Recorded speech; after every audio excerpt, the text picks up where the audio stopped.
Can President Bukele weigh in on this? Do you plan to return him? Well, I'm supposed to have suggested that I smuggle a terrorist into the United States, right? It's always how can I smuggle? How can I return him to the United States? Like, I smuggle him into the United States, or what do I do? Of course, I'm not going to do it.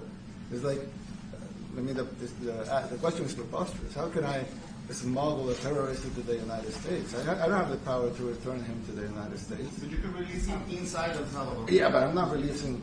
We're not very fond of releasing terrorists into our country. We just turned the murder capital of the world into the safest country of the Western Hemisphere, and you want us to go back into releasing criminals so we can go back to being the murder capital of the world? No, that's not going to happen.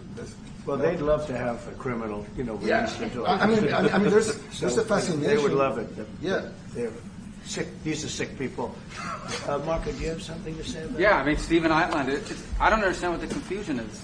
This individual is a citizen of El Salvador. He was illegally in the United States and was returned to his country. That's where you deport people, back to their country of origin. Except for Venezuela, that wasn't refusing to take people back, or places like that. I can tell you this, Mr. President. No, the foreign policy of the United States is conducted by the President of the United States, not by a court. And no court in the United States has a right to conduct the foreign policy of the United States. It's that simple. End of story. And that's what the Supreme Court held, by the way, to Marco's point. The Supreme Court said exactly what Marco said, that no court has the authority to compel the foreign policy function of the United States.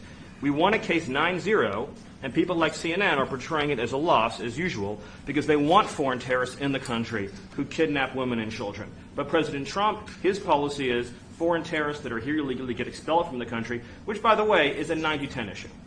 Well, Mr. President, you said that if the Supreme Court said someone needed to be returned, that you would abide by that. You said that on Air Force One just a few days ago.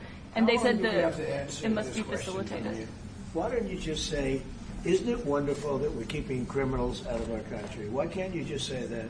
Why do you go over and over? And that's why nobody watches you anymore. You have no credibility. Please go ahead.